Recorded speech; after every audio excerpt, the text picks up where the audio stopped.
and join. It's just time difference. Time difference is a problem for them because they're going to be in Singapore and also the States. So I've got friends in Arizona that also want to be a part of these sessions, but for them it's still early in the morning and they've got work. There's Diana. Hi, Diana. Hi, Mark. Nice Hi, to everyone. see you. Hi, Da. Hello. So, so I think, yeah, we'll just start with introductions just to give you a bit of background. And I'll tell you a little bit more about myself because I think a lot of you don't really know what I've been doing and what I'm about. But this this really started from Vanessa, who's over there, Vanessa Davis, and she just got married, so she changed her name. So she's confusing. She always confuses me. Now she changed her name. Anyway, it started with Vanessa a couple of weeks ago. Vanessa said that she was keen to learn about Buddhism. Vanessa's a good friend and a colleague in the mindfulness scope, and she's working at APSA. And we started doing 1 or 2 classes. And then, Diana, you mentioned that you might have friends that might be interested. And then I spoke to Ronelle and Sean. And obviously now that's how this has all come together. And I wasn't really keen on teaching Buddhism this year. I was doing a lot of Buddhism teaching last year. I've been teaching Buddhism for 20 years now. So I started a really amazing group. We've got about 7 people that are core Buddhist practitioners and have been part of my group now for about 9 years. And what we did is I started a group from my house and we'd invite them all to come and have dinner. And then we'd have what's called Dharma class, where we would explore topics of Buddhism, which we've been studying intensely. So we wrote exams, we did quizzes, we did homeworks, we did meditations. So I'd like us to get to that particular stage, but I'm not going to scare the hell out of you because I don't want to dump you. I know you all got very busy lives. And all of a sudden, if I'm going to start having you memorize Tibetan words and long phrases and prayers and, you have to sit every day at a certain time and all of that, that'll come. But I mean, first of all, I think what some of you are here for is just to dip your toe in the water and actually explore if this is for you. Am I right? Just nod your head or shake your head. Okay, brilliant. So my job is I work for a company called Mindful Revolution, and I do facilitation for that company, and we work with clients like FNB and First Rand and APSA. And it's been a dream of mine for my whole life to teach meditation. I came to meditation from a young guy of the age of 20, 21 when I lost my dad. He committed suicide, and then I started to have severe panic disorder where I'd have 14, 15 panic attacks a day. And I don't know if anyone's ever had a panic attack, but it's really bad. And I was so young to be going through that. So I didn't want to go on medication because my father was on a lot of medication. And I didn't think it really worked for him. Obviously it didn't. I just felt it made it worse, until I found him one day in his car. And that was the end. And so I thought to myself, this sucks. I was very religious Catholic, and I went to the church and I said, where's my dad? And they looked down and they said, no, he's not in a good place. Suicides don't go to heaven.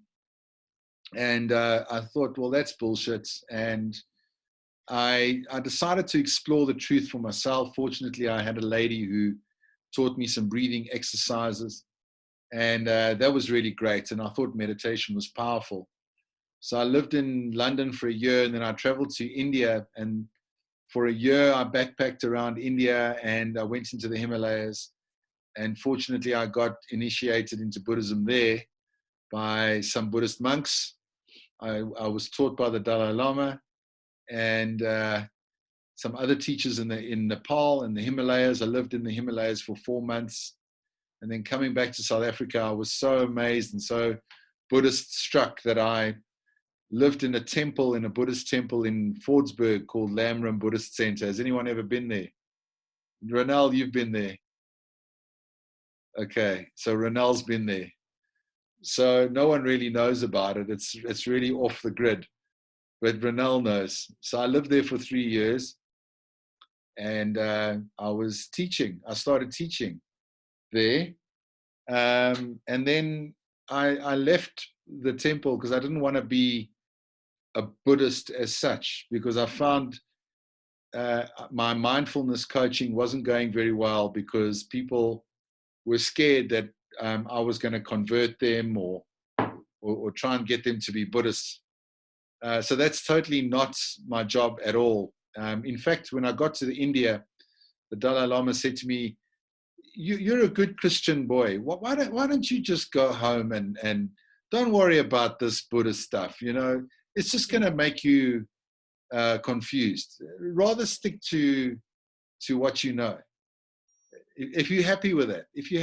And I was like, I actually got angry. I said to my girlfriend at the time, I don't get this guy. I come all the way to India to see him and he tells me to go home, go back to church. And I was like, that's not what I'm going to do. Anyway, we continued with our studies with the Dalai Lama and then moved into the Himalayas. And we did some practices, beautiful monasteries in the Himalayan mountains and the snow mountains. You can imagine 500, 600-year-old monasteries. Anyway, I left the temple in Joburg because I felt it would be better to go mainstream, to be more, I felt that mindfulness was a way for me to teach Buddhism to corporates, to South African folk, without calling it Buddhism. Just taking out the Buddha and taking out the labels. And you know, if you study Buddhism, you'll find that the Buddha is totally okay with that.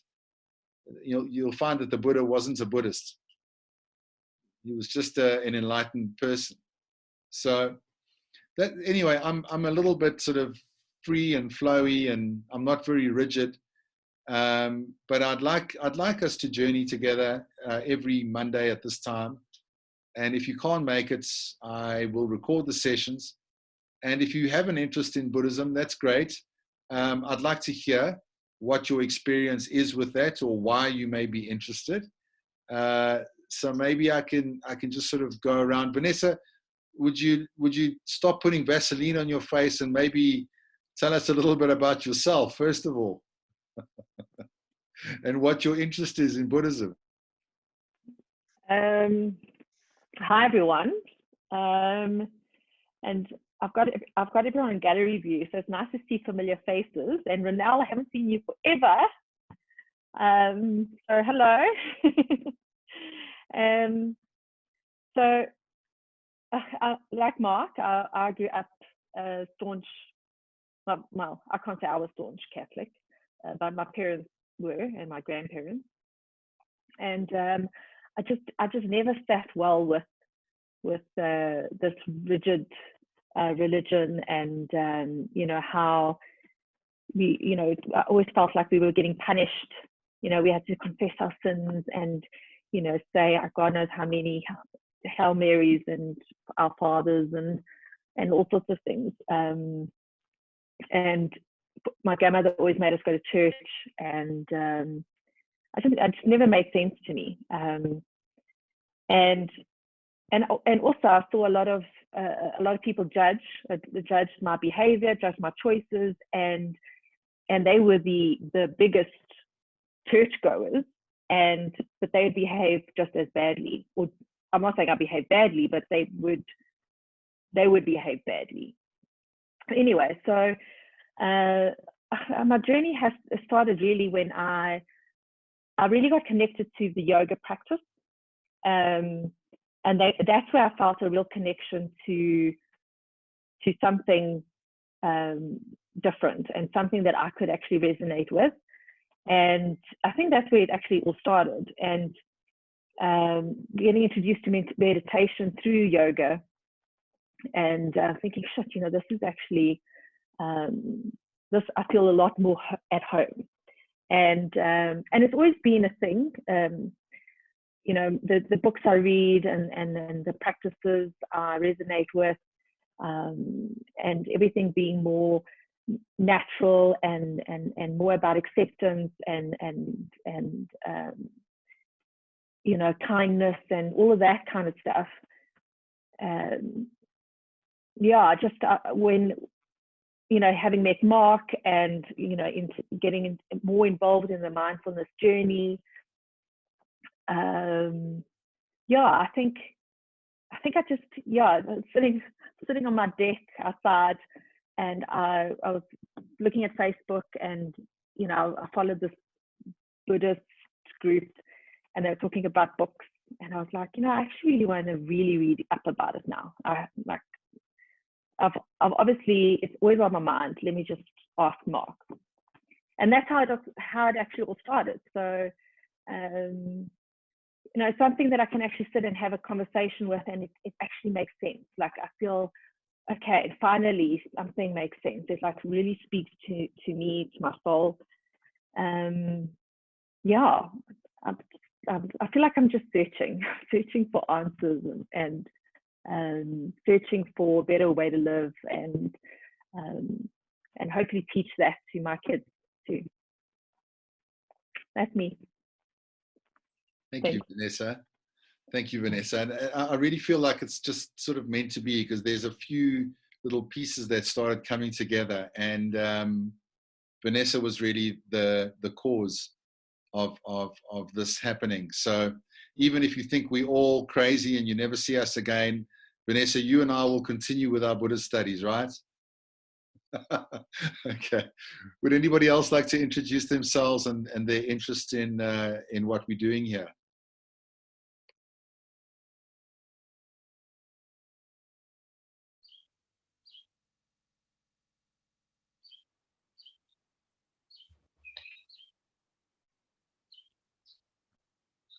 So I'm happy to go, if that's okay. Thanks, John. So yeah, thanks. So I try to position myself by saying that I'm at a stage where I'm curious and interested to learn.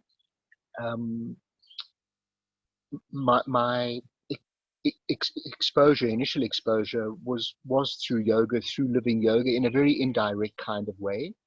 I was introduced to living yoga by an occupational therapist of all kinds of professions, and she felt it was something I should give a try. I should try out, and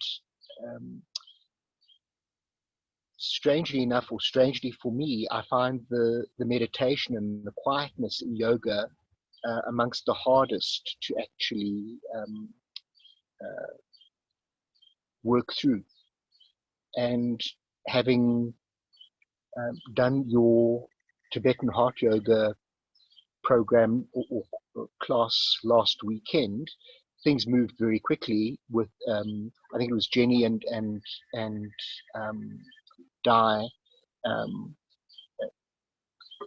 expressing an interest in learning. I interpret it as the basics and an introduction to Buddhism, and it was I found a useful opportunity, and I certainly appreciate your willingness to put your time and effort into helping others. So yeah, I'm here by way of an introductory session, if I can put it that way. Thanks, Mark. My pleasure, John. It's really good to see you again. The Living Yoga crowd is very special to me. I've been involved with them for about 14, 15 years as part of the teacher training. So I was good friends with Cheryl Duncan, who actually started Living Yoga, and then she passed it on to Sarah. And I've been teaching karma and emptiness, which is a very deep Buddhist topic, at Living Yoga. And from that, the success of that, I now teach that topic at about 5 different yoga studios. And they're all very brave, because it's one of the deepest, most mind-blowing, strange things that you could ever hear, because it's such a, just to add to what you're saying, you know, you're curious. I think there's something that resonates with you. But a lot of really what I've started with Vanessa is so different to the Western worldview. You know, it's so different to what we were taught or how we grew up. So I think maintain that level of curiosity, and you'll be okay. So I'm really happy to see you. Thanks, John. Thank you. Anybody else like to unmute and introduce themselves and just say what your interest is in Buddhism or meditation in general? Ronelle? Yeah, for me, I'm like a little sponge. I like learning new things, but for me, it's lesser about religion and more about a way of life. So what draws me to learn more is, so I do a lot of studies in Hinduism. I got my, because Hinduism per se is also, it's not a religion. It might be a religion now, but it's originally a way of life like Buddhism.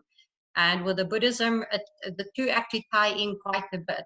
I think from the learning and the scriptures and so forth. So for me, it's just about a way of life, you know, living your life in the pure way of, you know, karma. At the end of the day, what you put out is going to come back to you. So it's just the fundamentals and about it all that I appreciate. And understanding and being curious, like you said, because Buddhism is a lot about asking the why. Yeah. You're allowed to. Absolutely. Why, you know, why do people die from COVID, or why is there COVID? You know, I was always told, well, son, God works in mysterious ways, and that wasn't good enough for me. So Ronelle, you've got an interesting point there by saying that Hinduism is not really a religion. I know you're studying Vedanta. If you go into the bookstore, any bookstore, and you look for Buddhist books, you'll never, ever, ever find them in the religion section, because it's not a religion. It's a philosophy. So don't think that you have to give up your religion to study Buddhism. It's not that at all.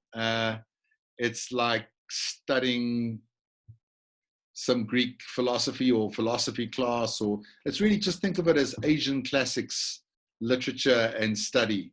And that's how I like to think of it. I don't even feel comfortable to call myself a Buddhist. I don't.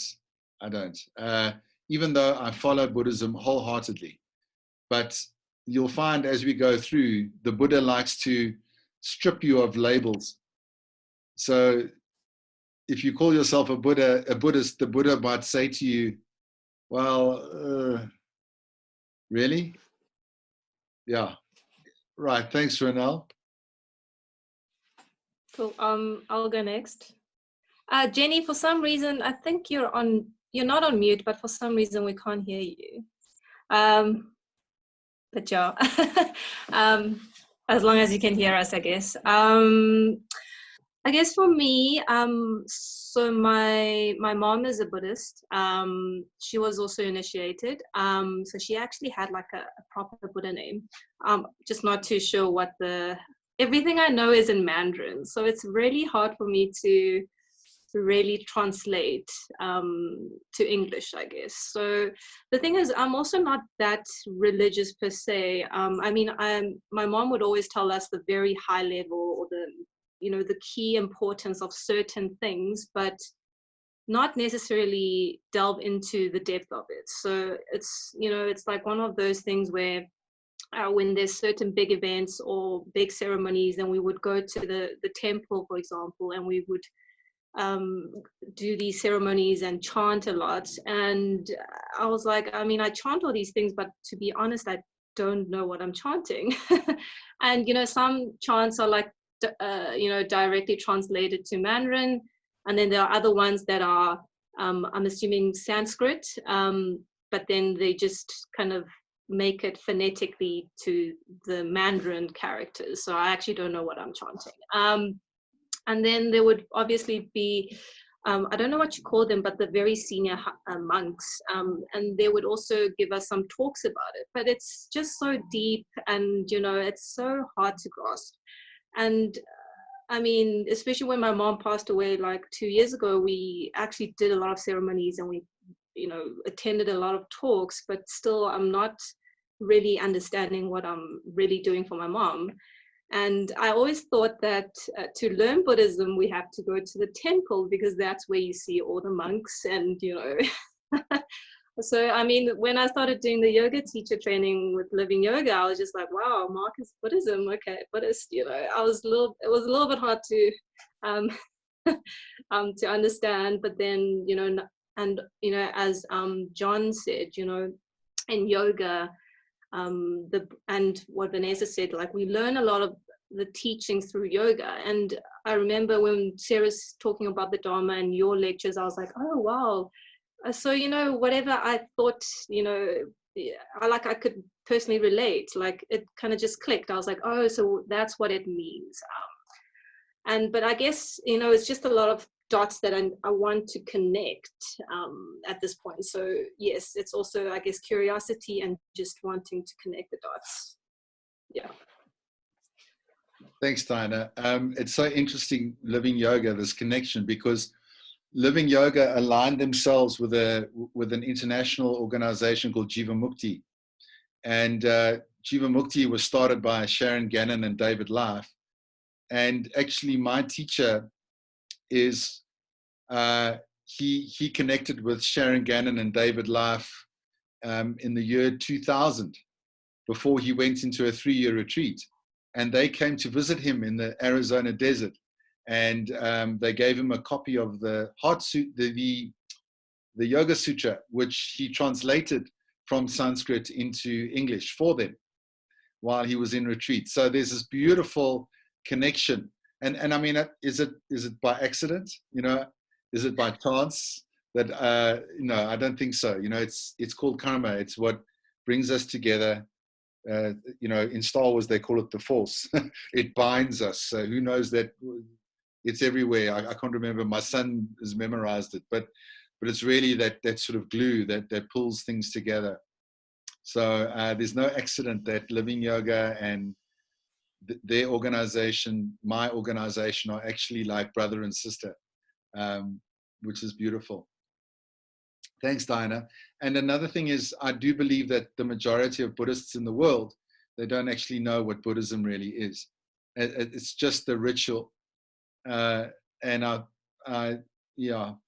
aware of that. I used to teach at Nanhua Temple in Bronkhorstspruit, and I used to run retreats there, and it was going really well. And then one Taiwanese abbot came in and said, "What's this South African guy doing teaching Buddhism? Tell him to get lost." So they kicked me out because I wasn't Chinese or Oriental, or I couldn't speak Mandarin. So I lost out. So I'm very aware of cultural nuances. I don't know, what's the word? Segregation. I don't know, whatever. But I lost out there big time. I loved it there, you know. So it's beyond that. It's beyond culture. You can be anything and practice this, you know. But you know, Diana, you've got a very solid foundation to work on. So that's amazing. Mark, don't you think that they may be lost out? So, well, I don't know. Maybe they wanted a more cultural experience, which is what they do. You know? I can't chant in Mandarin, sorry. So who's next? I don't think I've got sound. Have I got sound now? Can you hear me? Yay! I'm technically really challenged, so this is a miracle. I grew up in a really diverse, interesting family. My parents were Dutch Reformed by birth, but we never actually practiced a formal religion of any kind, but we were exposed to Jehovah's Witnesses, went to convents, had Mormons living with us. I mean, we just like this melting pot of different philosophies and ideas. And I think it obviously triggered something in me that made me curious. I then met my husband when I was 17 and actually went to Israel for 3 months, he's Jewish, to study Judaism with a rabbi's wife. Found it absolutely fascinating. But I never ever felt like I belonged in a formal structure. Explored a bit with the TM Center, with meditation, and that was where it started to feel like home. That started to feel like a good spot to be. So my exploration has always been on the spiritual side. Then obviously with my connection to yoga, where I met the beautiful Em and Di and John. And you, Mark, through teacher training, doing the mindfulness and the karma. And it just made me even that much more curious. I know that my sadhana, my practice needs, where it's comfortable, is to go through the meditation, the pranayama. Those are the areas that really resonate with me. But there are so many different kinds, and I think it's just great to know a lot about, or a little bit about a lot of stuff, or maybe a lot about different things if you can. So that's my curiosity, is just to know more. And to improve my meditation every day. Thanks, Jenny. Yeah, no, absolutely. And I'd like to, so what I'd like to do is give you little homeworks to do, and give you little meditations to do. I think that would be good. I think it would be good for us to start a WhatsApp group, that maybe we could, I could share some stuff with you, some audios, and maybe communicate with you guys also that way. I know if you don't want to, that's fine, but I don't have all your numbers. So if you could put them in the chats, that would be great. And then that's if you want to, then I can try and send little supports throughout the week, not every day, not all the time.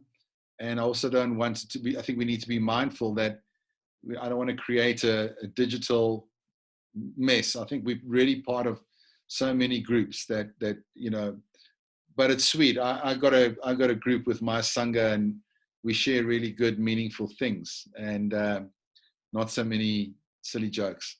So although humor is also okay, but anyway. But Jenny, thanks. It's good to see you again, and for your willingness to explore, and having gone through the TM. It's TM, right? You did. Yes, I did. Okay. I did that, but that was 20 years ago. Okay, so this is very different, I think, to TM. Yes. But great. It's a good foundation.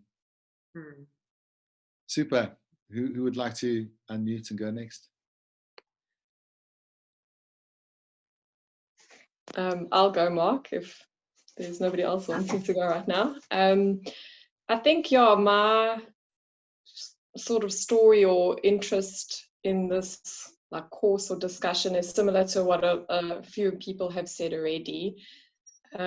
Probably sparked by yoga, and obviously meeting you at Living Yoga during our teacher training when we had the karma discussion. I just found that absolutely fascinating, and I could have just spoken about it for days. And especially because I had already read the book by Geshe Michael Roach, How Yoga Works. I read that a few years before, I think in 2016. I'll never forget. So that's, yeah, it just blew my mind. It was a great conversation, yeah. And you had no idea that I was the student. Yes, I don't think at that stage I could even remember the author's title or name. So quite fascinating. And I remember Misha and you were doing a group then at that time, and I really, really wanted to join that, but unfortunately I couldn't make it. So it's wonderful that there's now an opportunity to do this. And I actually asked Misha a few weeks ago for a recommendation about just an introduction to Buddhism books, and she gave me a couple of titles, and I actually had bought a couple of books, and then Di said you were possibly thinking of doing this because she knows I'm really interested in it. So it just feels like it's all the right time, and I'm very excited to learn more. Lovely. That's lovely. Thanks, Emily. Yeah, I'll never forget that evening when you know, at that talk, and knowing your connection to my teacher without you really knowing it either. Very special. All the dots, you know, for me, I have absolute belief in something is working in a very meaningful way, because I am constantly joining the most random parts together, and it fits beautifully and perfectly. So I know that the worldview that I follow for me is airtight. I've got no question. Sean. Cool. Yeah, so I first met Mark and Vanessa last year in the mindfulness teacher training. And since then, Mark and I have kept quite in touch, and I was messaging him yesterday. Every time we talk, something seems to come of it. But I suppose my interest in this is, so I first came across the term, I'm probably going to pronounce his name wrong. It's a French philosopher by the name of André Comte Sponville. And he coined the term spiritual atheist, which is quite relevant for me. Again, also grew up in a Christian household, went to all the Christian boys' schools, questioned it throughout my life, thought it was it didn't make sense, it was dogmatic, it didn't answer like a lot of my questions. But I suppose then what it did build up was a sense of understanding of there's a greater connectivity, there's, collective consciousness, all of those sort of ideas float around within me. And as the limited knowledge I have, for me, Buddhism is a very strong philosophy. It's not just like we've all acknowledged, it's not a religion. For me, it comes across as a philosophy of life. And that's really what I'm interested in trying to understand, how I can apply those, learnings and what it does provide into that way of life and the philosophy of life. So that's where my interest is.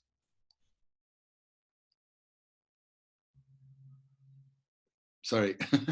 Thanks, Sean. No, and we've had a really good connection from the teacher training that we did last year. And I'm really happy that Sean and I have maintained that connection, and that we've met outside of that too. And yeah, I think also your martial arts background has got something to do with perhaps your interests. I'm not sure, but you definitely tend towards an Eastern flavor. Yeah, I think it definitely does add to it. Yeah. Cool. So I'm really happy that you're all here. I hope we can maintain. I certainly am invested in this. I want to teach. Last year, we ran our classes live at Ishta. It's a yoga studio, and it was really great. But you have to drive there. It's at night. You leave. You worried about being hijacked at the traffic light. Then people were coming, but then they didn't come, and then it was all over the place. And my time, I find that I'm very back to back these days, and I'm sure you guys are too. So for me to drive somewhere, I don't know, this whole digital platform is really worked out better in some ways. And I don't really want a big group. I mean, if you guys have got other friends or whatever that you'd like to invite, that's okay. But as we go along, you'll see that one thing builds into the next, and it flows. It becomes very intricate and involved. And that's what happened with our core group, with Misha and with Grant and with Andreas and with Claire and Morgan and Dominique, is that we've been working together for 8 years. And then people were asking, can I join the group? And we were saying, no, you can't. And then, they look at us like we are a secret club, or we're snobs, we're Buddhist snobs. But, when you get to a certain level, people just don't understand what you're talking about anymore.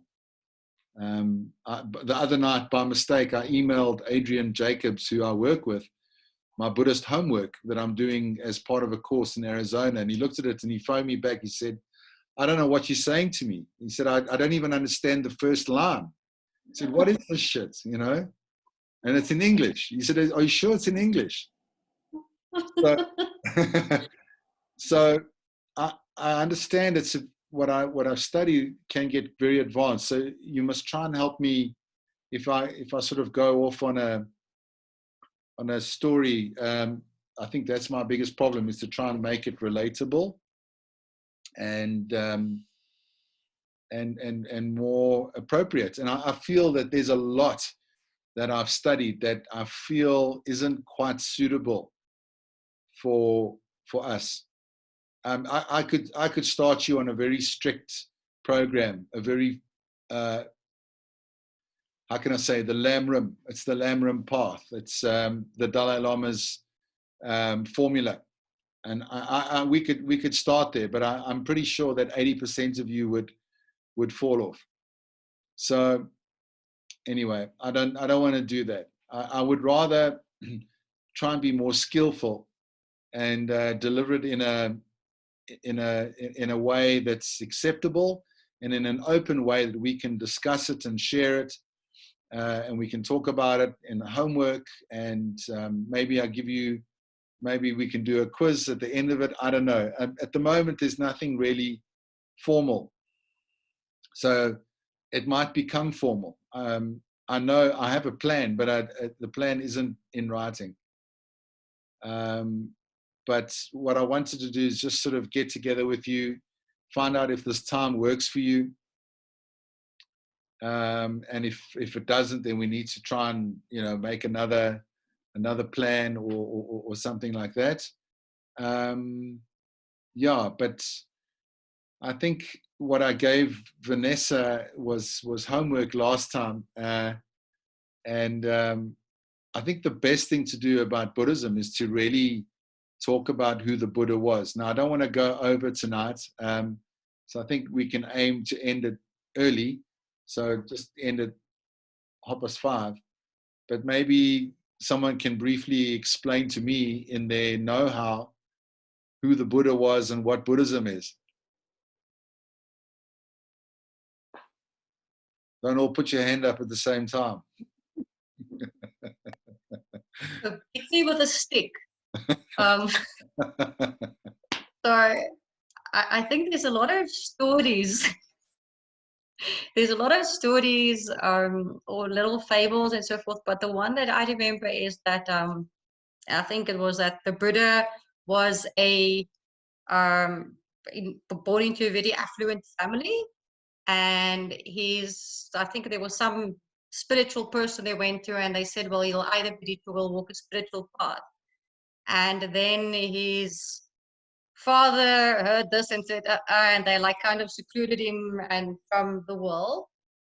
And I don't know, I'm speaking under correction, but I think at some point when he was like 29 or something, he went out for some reason and he saw all these poor people. And yeah, and then at some point, I think the realization of where he was supposed to be hit him, and he just shed everything and he followed this path. So he was a seeker. He wanted to enlighten and help and these things. Yeah, I don't know if I got that right, because I'm not very good at retelling jokes, so the story could be worse. No, you're 100% right. It's a bit longer than that. The extended version. Vanessa, I know that you've done this homework. Would you like to tell us? I don't know. Am I putting you on the spot? No, you don't want to? Okay, fine. So I've got some statues here. I didn't plan on having them. My sister gave me this one. Happy Buddha. Laughing Buddha. Yeah. Now this may be a Buddha, but it's not the Buddha. Okay? I think, Diana, you would know more about this Buddha than I do. But I was told to rub his tummy. I don't know. This is not the Buddha. Okay, just joking. So I've got this beautiful one here.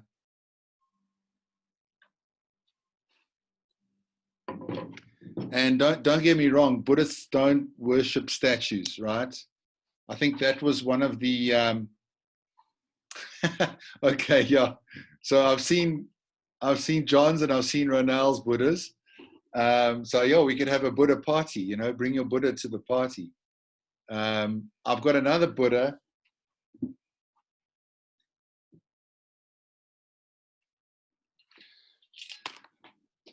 This one is a female Buddha. Her name is Tara.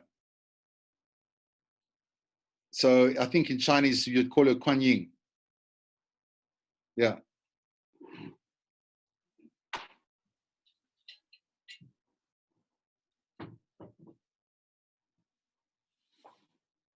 So really, so that sounds confusing. I'm talking about more than one Buddha. So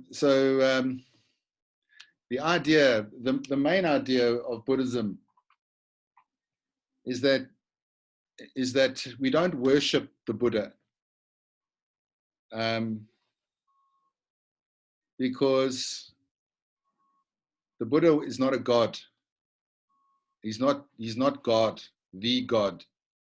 And when the Buddha was asked if God exists, he just kept quiet. He wouldn't answer the question. Okay. And there's a big reason why, and we'll get into it. The Buddhist path says that we all have the potential to become Buddhas ourselves, an enlightened being. Now that is also a very big question. What is an enlightened being? But it started with 2,500 years ago in North India. There was an Indian prince that was born. And Ronald, you are right. When the Buddha was born, he was born as his father was a king, a very influential and powerful king in North India. And a great old sage came down from the mountain and looked at the baby and started crying. And everyone said, "Why are you crying?" And he said, "I'm crying because this child will grow up to be the greatest king the world has ever known, or the greatest spiritual master the world has ever known, or will know." And he said, "I'm crying because my life on this earth is short, and I will never see that." So the king actually didn't like hearing that. The Buddha's father. Now at this time, the boy his name is Siddhartha Gautama. And the king was not happy. He said, I don't want my son to become a hippie. I don't want my son to be a spiritual hippie. I want my son to be a warrior king. So he made sure that Siddhartha was trained in the martial arts, in the art of war. And he surrounded Siddhartha with whatever Siddhartha wanted. A harem of girls, pleasures. But Siddhartha was incredibly moral and kind and loving and very powerful, in that everything that he did, he did it well. So in archery, in war, in study, he was a leader, a natural leader. And he got married to a girl, obviously, and they had a child. And the child's name was Rahula. And there was this sort of longing in in Siddhartha's mind for something. Something wasn't right. I don't know if anyone has ever seen the Truman Show with Jim Carrey. No, okay, maybe that's homework. Watch the Truman Show. I don't want to tell you, if you haven't seen it, then I'm not going to let the cat out the bag. But he said the Buddha just felt like something's not right, and he encouraged one of his attendants to take him outside of the temple, of the palace. And he went on a little visit into the nearby village, and he noticed an old person. And he said to his attendant, what is that? And his attendant said, "No, that's an old person." So he said, "I've never seen anyone like that in the temple." So the attendant said, yes, your father won't allow very old people to come in. And he was amazed, and he looked at someone lying in a stretcher, and he said, what's going on there? He said, this person is sick. He said, what's that? He said, no, people get really sick, and it's terrible. And in the palace there was no sickness. If someone was sick, they would usher them away. They would hide them from Siddhartha. So he was astounded. He said, what is the sick? And then he saw a corpse. You know, in India, death is sort of very prevalent. I've traveled there. The corpses are carried through the streets. And the Siddhartha said, what's that? They said, no, that's a dead body. He said, what's death? You didn't even know what death was. So the attendant said, no, well, you know, when we get sick or we get old, we die. Or you get in an accident, you die.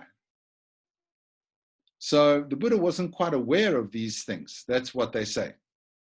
And then he saw a yogi sitting under the tree meditating.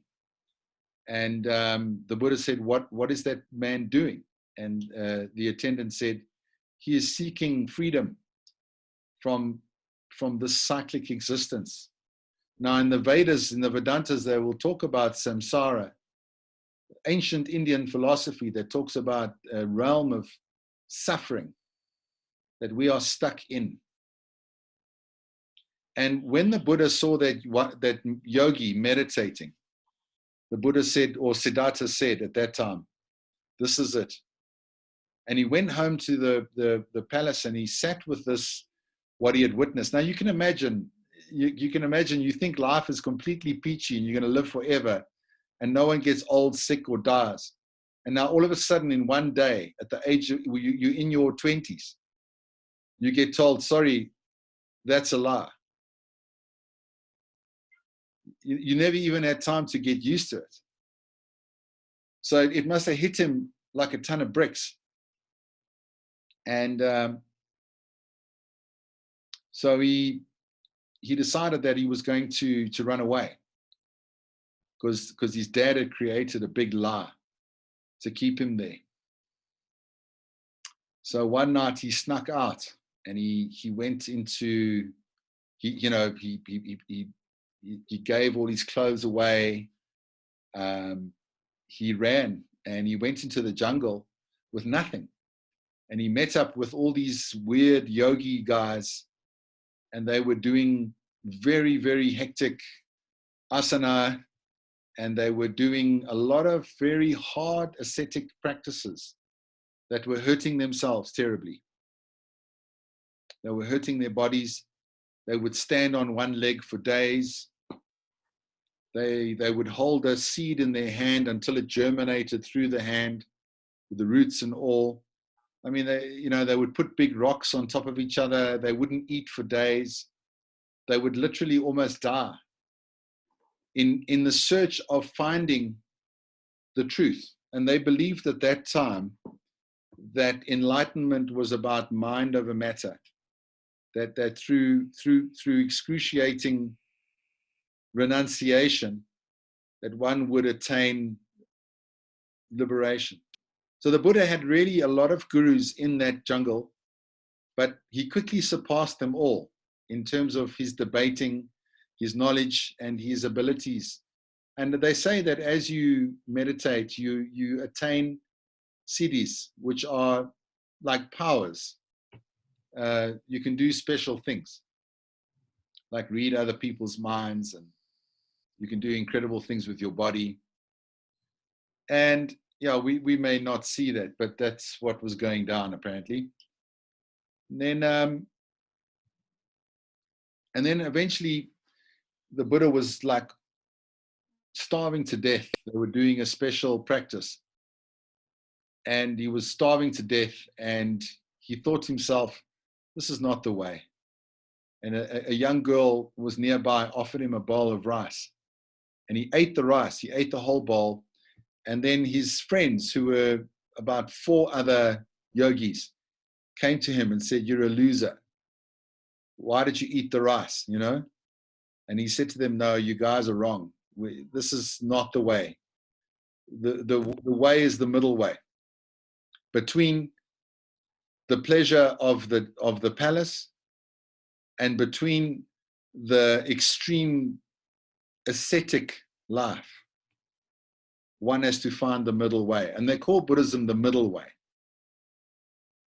So through that, he sat under a tree, and in deep meditation, it is said that there was a devil that visited him, just like Jesus. It's quite an interesting story. There's a devil called Mara, M-A-R-A, the god of illusion. Now, in Buddhism, we won't say that Mara exists outside of us. It doesn't carry a fork and has a red suit with a little tail, okay? But but Mara appeared to the Buddha, they say, as an army that was shooting arrows from chariots. And as the arrows were flying in the sky, they were turning into lotus flowers and falling down, so that nothing could really harm the Buddha. And then Mara's beautiful daughters were trying to seduce him, and they were dancing seductively in front of him as he meditated. But he wouldn't look at them, and he kept his focus. And Mara was getting quite annoyed. And then the last little effort of Mara, he said to Siddhartha, who do you think you are? You sit here, and what gives you the right to attain this? And who do you think you are? You're nobody. You're not the one. And it reminds me of the movie The Matrix, with Neo, with Keanu Reeves. If you haven't seen that one, you've got to see that movie too. But he touches the ground. Siddhartha touches the ground, and he says, I call the earth as my witness, because my earth has seen me from life to life, practicing and working. And at that point, there was a big snake that sort of came up over Siddhartha's head like a giant cobra. And Siddhartha attained enlightenment. So, anybody know what enlightenment is? Anybody want to try? Can I ask a question without the enlightenment? I mean, the enlightenment surely is oneness, samadhi. The snake, would that refer to, or would that be associated with Kundalini? I think it would. I think they were all wonderful metaphors, Jenny. I would agree with you.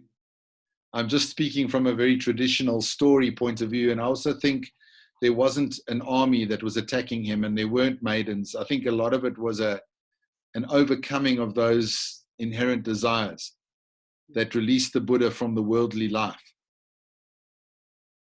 I think they were metaphors, really. If anyone has ever seen the movie Little Buddha with Keanu Reeves in it, there's a beautiful, beautiful movie. It's very old now. I think it was Keanu Reeves' first movie. Excellent, excellent depiction of what went down and what the Buddhist path is all about. Really, if you could find it. I know it's on YouTube, very bad quality. It is there. I found it, but really excellent story. Jenny, you have any other questions? No, I'm good, thanks. Okay. So look, enlightenment is a very difficult one to answer. And we're going to try and get there. So wouldn't it be, sorry, Mark, like freedom from the afflictions of your mind?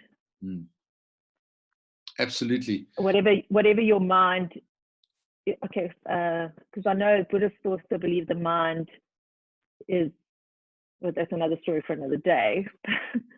But let's just say the afflictions of your ego, and just freedom from all of worldly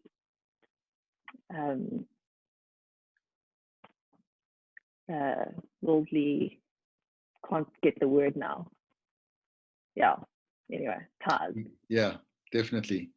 So from the Buddha after his enlightenment, he taught he was about 29 years old, 30 years old when he attained enlightenment, and he taught for another 50 years. So that's a long time of walking around teaching. And there are many, many people that heard different things. And he also contradicted himself. He taught 3 turnings of the wheel. They're called 3 different times. And each one of those, he contradicted himself. But he didn't do it out of mistake. It was on purpose. And we'll get to that. So the reason why I'm saying that, Vanessa, is because enlightenment to one Buddhist school is freedom from worldly life, from worldly attachments. And they call that nirvana. So they will say nirvana is a state of cessation. They call it, the word nirvana means blowing out like a candle, okay? So nirvana is not nothing. It's just a state of bliss where you are out of the realm of samsara, which we find ourselves in. So that would line up with what you've just said. Whereas the other schools, the Tibetan schools, which is and the Mahayana schools, I think it's more the Japanese, the Taiwanese schools, and Dinah, maybe you're part of these. I'm not sure where your lineage is, but it's a Mahayana. Does the word Mahayana ring any bells for you? It's a Sanskrit word. You would know it in Mandarin. Not. It means the greater way. So there are 3 schools in Buddhism, and they don't fight with each other. They might not agree with each other. So I'd like to sort of take you through eventually what each school is. And there's the Hinayana or the Theravada, which is the lesser vehicle. They call them the lesser vehicle. And then there's the Mahayana, which they call the greater vehicle. And then there's the Vajrayana, which is called the diamond vehicle. So each one of those schools will tell you that the Buddha or enlightenment is something completely different to the previous school. The Mahayana and the Vajrayana are quite close in their belief that a Buddha is a being that not just moves into nirvana, but is able to multiply their bodies. They're a being of light. They are able to appear to a person in any shape or form, even as a sunset. It blows your mind, like, as to how they see enlightenment or how they see an enlightened being. That a Buddha could be your cat sitting on your lap, giving you the love that you need, or it could be your ex-boyfriend in disguise, pushing you to the right path, either in a good way or a bad way. So the Mahayana school says that the Buddha could manifest as a female, as a male, as an animal, as an inanimate object or animate object. But the lower schools, we call them lower, but it's actually quite a derogatory thing. We shouldn't call them lower. They're just very traditional. And those type of monastics you would never even touch. And they would live alone, hermits, ascetics. We'll get into that next week. I think we've sort of started already getting into some heavy stuff. But what is enlightenment, and what are the different schools? So I'd like to give you a bit of a roadmap of what Buddhism looks like. But I think we'll just leave it there for today. Are there any questions or any comments? Are you happy? Yeah, sorry, Mark. So just to around enlightenment, and you're right. Obviously, there's different houses that has different views or different explanations. So I just typed in the text box. Would it be similar to some houses would mean reaching selflessness? Would that be a similar? Yes, I mean that's absolutely the goal, is to realize that the self is an illusion. So that is a common theme right throughout Buddhism, right throughout all the schools. The approach to how to deconstruct the self is different, however. Like Vajrayana or Tantra would be really radically different to the Hinayana or Theravada approach. But we'll talk about that next week. I think that's a good place to come into next week. Yeah. Any other comments or questions?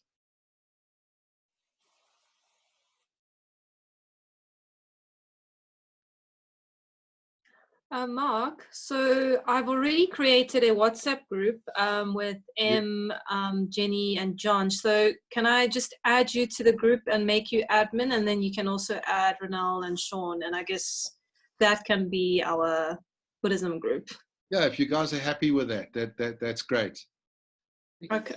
And I just want you guys to know that we're not like part of a special club now, I don't want you to think that like now you're stuck in this and you can't like pull out, and like if you don't want to come back or you're busy or whatever, I get it. Like, it's not everybody's cup of tea, and maybe you're curious and you came here and you thought, oh, well, I'm not sure about this. I'd rather do something else. That's fine. I'm not here to recruit. I mean, I do care about your happiness, obviously, but it's not my job to create like a big Buddhist organization. Okay. So it's just like, keep an open mind, learn about, just, you don't have to become a Buddhist. Keep an open mind. You're learning about a philosophy, a very ancient philosophy, and it's coming from a very reliable source. I'll share with you my lineage. But as I believe I've studied for a very long time, and I've really settled on a very beautiful lineage dating back directly to the Buddha himself, from master to student and so on. So there's nothing about this that is made up or new. It's all very, very old. Okay, it's very old, and they've tried to keep it authentic and traditional, and they haven't messed with it. And anybody that messes with it, they get a really bad rap. So I just want you to know that whatever I teach is coming from an authentic place. And you might think, you might start studying and think that I'm missing out on certain details. I am, but I don't feel that some details are necessary at this stage, just to make it presentable. Okay. And at any time you can stop me and say, I think you're talking cuck. Let's talk about it. Okay. And that's what we do in Buddhism, is that Ronald and I had this conversation last week, is that Buddhists love to argue, but not argue in terms of like putting someone down, but argue in terms of trying to get to a truth. So it's got to make sense to you. Otherwise, it's just another dogmatic religion, and I don't want it to be like that for you. So I think if there's no more questions or comments, we can say goodbye. And is everyone good? Yes. Good. All good. Okay. Thank you. Thanks for joining. I'm really happy. And we'll see you next week. Yeah, thank you for your time. Thank you, Mark. Thank you. Everyone. Bye. Bye-bye. Thank you. Bye, everyone. Bye. Bye. Bye.